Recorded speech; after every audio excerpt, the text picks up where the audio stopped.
किसी ने क्या खूब कहा है कि जंगल में जो सीधे होते हैं वो सबसे पहले काटे जाते हैं और जो तिरछे होते हैं वो सदियों तक जंगल में रहते हैं। एक बच्चा अपने पिता के साथ एक जंगल में घूमने के लिए जाता है। वो दूर से देखता है कि एक शेर एक हिरण का शिकार कर रहा था। उस बच्चे के मन में ये दृश्य देखकर एक करुणा का भाव उदय होता है। वो अपने पिता से कहता है कि पिताजी, ये हिरण तो कमजोर है और वो शेर उसको खा रहा है। हमें उस हिरण को बचाना चाहिए। ये सुनकर पिता कहते हैं, लेकिन वो शेर भी तो भूखा है। अगर तुम हिरण को बचाओगे तो तुम शेर के लिए बुरे बन जाओगे। तो इस परिस्थिति में तुम क्या कर सकते हो? अब ये बात हम सबके लिए सोचने की है कि एक जगह जहां हम किसी का कर रहे होते हैं, दूसरी जगह किसी का नुकसान कर रहे होते हैं। जैसे एक सिक्के के दो पहलू होते हैं, उसी तरह अच्छाई और बुराई के भी दो पहलू होते हैं। तो सवाल ये है कि किसी आदमी को कोई अच्छा काम करना है, अच्छा बनना है, तो वो किस तरह का काम करे जो किसी को आहत ना पहुंचाए। तो आज की जो कहानी मैं आपको सुनाने वाला हूँ उसमें आपको कर्मों का पूरा ज्ञान मिलेगा कि असल में कर्म क्या है और कर्म अच्छे कर्म क्या होते हैं। इससे पहले कि आप इस कहानी में खो जाएं, इस चैनल को सब्सक्राइब जरूर कर लें। तो चलिए ये कहानी शुरू करते हैं। बात उस समय की है जब गुरुकुल में शिक्षाएं हुआ करती थी। मतलब गुरुकुल में बच्चे सीखने के लिए जाते थे, वहीं पर रहते थे, वहीं पर प्रकृति का आनंद लेते थे और वहीं पर अपनी शिक्षाएं ग्रहण करते थे। ऐसे ही वेणुवन गांव का मोहन नाम का युवक गुरुकुल में ढाई करने के लिए जाता है। उसके माता पिता उसे बचपन में ही उस गुरुकुल में भेज देते हैं।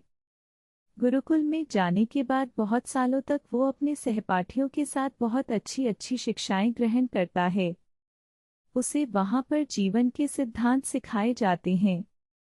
उनमें से एक सिद्धांत ये सिखाया जाता है कि हमेशा भलाई का काम करो, अच्छा काम करो, सबकी मदद करो। ये ज्ञान मोहन के दिमाग में बहुत गहरे से बैठ गया था।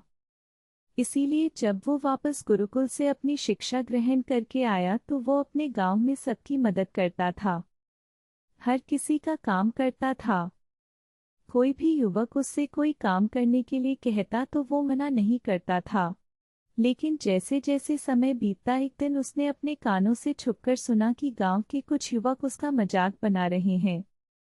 वो सब कह रहे हैं कि वो तो उठाने के लिए है, उसके तो मजे लो, उसका लाभ उठाओ, जितना हो सके वो किसी के काम को मना नहीं करता।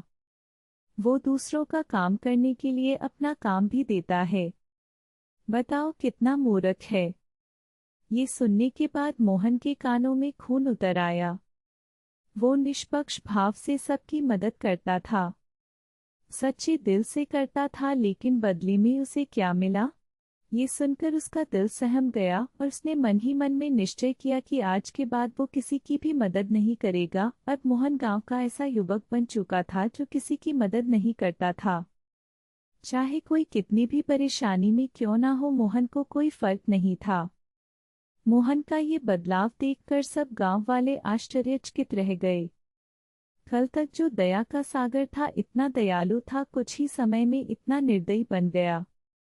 ये देखकर मोहन के माता पिता को भी उसकी बहुत चिंता हुई। उन्होंने अपने बेटे से पूछा कि बेटा, ऐसी क्या बात हो गई है, तुम इतना क्यों बदल गए हो? तो मोहन ने कहा, इस जमाने में किसी की भलाई करके कुछ हासिल नहीं होता। ये बात मैं महसूस कर चुका हूँ। मैंने जीवन में जितने भी गुरुकुल से शिक्षाएं ग्रहण की, वो सारी शिक्षाएं बेकार चली गई, वो व्यर्थ हो गई, क्योंकि ये संसार किसी का नहीं है। या सच्चे दिल से कोई किसी की मदद करते उसको बेवकूफ़ समझा जाता है। और ये कहते कहते मोहन वहीं पर रोने लगा और इसके बाद मोहन बहुत परेशान रहने लगा। उसके माता पिता पहले वाला मोहन चाहते थे, वो वही मोहन चाहते थे जो सब लोगों की मदद करता था। लेकिन उनका बेटा कहीं दूर निकल चुका था। दिन ब दिन हालत और भी गंभीर होती गई। एक दिन उनके माता पिता को पता चला कि गांव में एक बौद्ध भिक्षु आया हुआ है और वो मानव स्वभाव के बारे में बहुत सारी बातें बता सकता है। इसीलिए मोहन के माता पिता मोहन को लेकर उस बौद्ध भिक्षु के पास पहुंचते हैं। जब वो उस गांव में घुसते हैं तो एक औरत एक बौद्ध भिक्षु को बहुत चलाकता सुना रही थी। वो उसको कह रही थी कि इनको शर्म नहीं आती, भीख मांगने के लिए आ जाते हैं। सुबह सुबह अपना काम तो नहीं करते, दरवाजे पर आकर हो जाते हैं, और पता नहीं ऐसी क्या क्या बातें हैं, लेकिन इन बौद्ध भिक्षु तो भिक्षा मांगकर ही खाते हैं। उन्हें तो सब कुछ सहना है। इसीलिए वो बौद्ध भिक्षु एकदम शांत हुआ था। उसमें क्रोध का भाव तिनका मात्र भी नहीं था। और जब उस भिक्षु को उस घर से भिक्षा नहीं मिली तो वो दूसरे घरों की तरफ निकल गया। ये सारा दृश्य मोहन भी देख रहा था। इसके बाद उसके माता पिता कुछ गांव के लोगों से पूछकर उस बौद्ध भिक्षु के ठिकाने पर पहुंचते हैं। वहां पर पहुंचकर वो देखते हैं कि ये वही भिक्षु था जो गांव से भिक्षा मांगकर वापस लौट आया था, जो गांव में भिक्षा मांग रहा था और जिसे वो औरत जलकटी सुना रही थी। उसे देखने के बाद मोहन और उसके माता पिता ने उसे प्रणाम किया और वो वहीं पर बैठ गए। उसके बाद मोहन के माता पिता ने सारी परिस्थिति उसे बयां कर दी। उन्होंने अपने बेटे का जिक्र करते हुए बताया कि ये हमारा बेटा पहले बहुत दयालु हुआ करता था, सबकी मदद करता था, लेकिन अचानक पता नहीं ऐसा क्या हुआ कि अब ये किसी की मदद नहीं करता। इसके सामने मर भी रहा होता है तब भी ये बिल्कुल उसे पानी भी नहीं पिलाता, ऐसा स्वभाव हो गया है इसका। हम कुछ समझ नहीं पा रहे कि ये बदलाव अचानक से हुआ कैसे।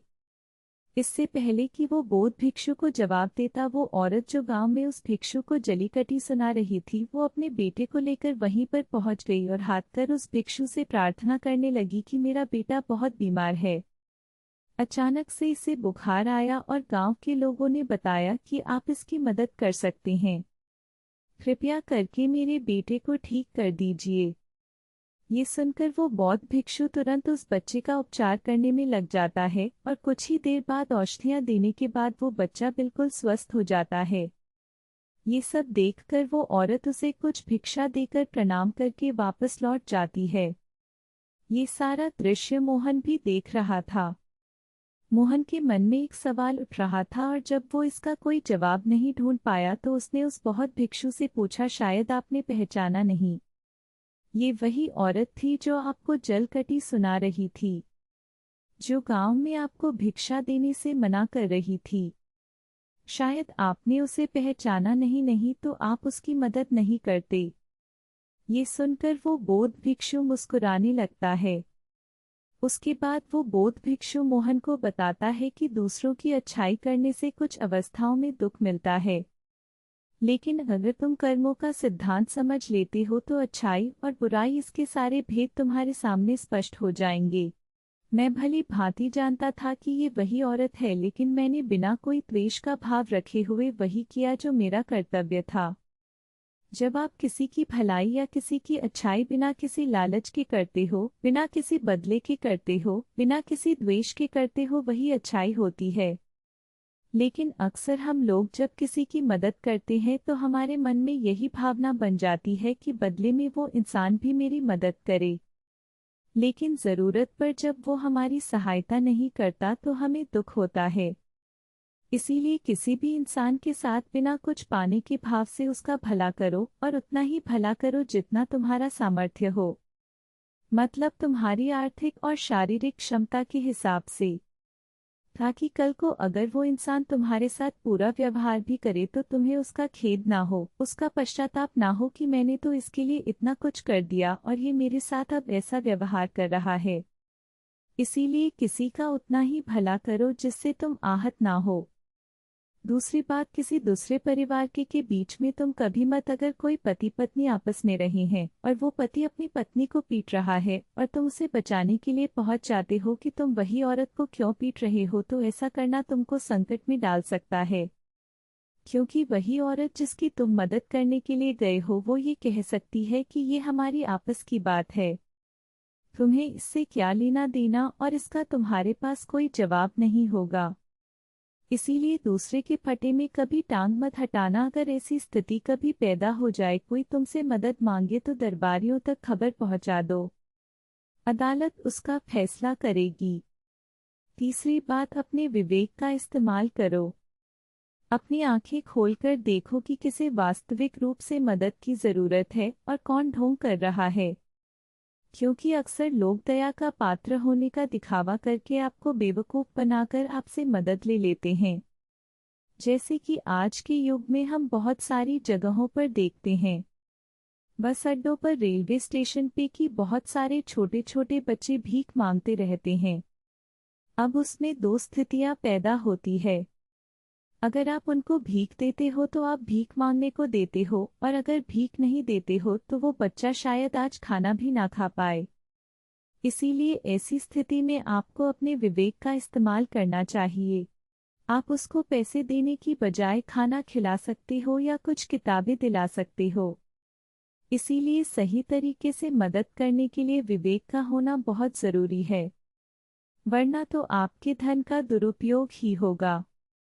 और एक बात जो समझने की है कि किसी की भलाई करनी है तो खुद की भलाई करो, क्योंकि अगर तुम खुद जीवंत हो गए, अगर तुम खुद बदल गए तो पूरा जमाना अपने आप ही बदल जाएगा। इसीलिए कहीं आपने अपने मन में ये भ्रम तो नहीं बना रखा है कि मैं तो अच्छा इंसान हूँ और मैं दूसरों की मदद करता हूँ, तो वो तुम्हारा अहंकार का रूप है। इंसान कभी भी आखिर तक पूर्ण नहीं होता, और जो अपने आप को पूर्ण समझ रहा है वो धोखे में है।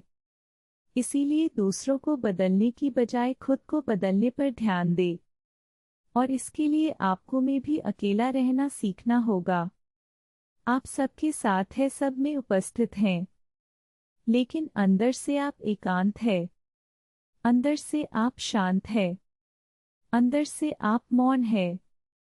जब आप अपने एकांत को देख लेते हैं तो आपकी अंतयात्रा चालू हो जाती है। अपने अंदर के एकांत का आनंद उठाने के लिए आपको ध्यान में उतरना होगा। आपको रोजमर्रा की जिंदगी में ध्यान को एक हिस्सा बनाना होगा, ध्यान को वक्त देना होगा। उसके बाद आप पाएंगे कि आपके अंदर के एकांत के समान आनंद इस दुनिया के किसी भोग में नहीं है, किसी वस्तु में नहीं है, किसी वासना में नहीं है। नदी के किनारे हुआ छोटा सा पत्थर भी उस नदी के भाव से कट कट कर बहुत मुलायम हो जाता है। उसमें कोई दरार, कोई कोना नहीं बचता। उसी तरह ध्यान के निरंतर भाव में बहने से उसी तरह निर्मल हो जाता है, जिसके बाद हम किसी भी को महसूस कर सकते हैं, जिसके बाद हम वर्तमान का मतलब समझते हैं, जिसके बाद हमारे अंदर करुणा का उदय होता है। वो करुणा जो किसी विषय वस्तु से नहीं हुई। इसीलिए दोस्तों, आज से ही अपनी अंतयात्रा चालू कर दें, अपने जीवन के आनंद को पहचाने, क्योंकि इंसान की जिंदगी बहुत छोटी होती है। पता नहीं कब आखिरी सांस आ जाए, तो जीवन के जो पल बचे हैं उन्हें उस परमानंद में बिताओ। तो दोस्तों, कैसी लगी ये कहानी आपको कमेंट सेक्शन में जरूर बताना, और अच्छी लगी तो इस चैनल को सब्सक्राइब जरूर करना। तो मिलते हैं अगली कहानी में, तब तक के लिए अपना ख्याल रखें।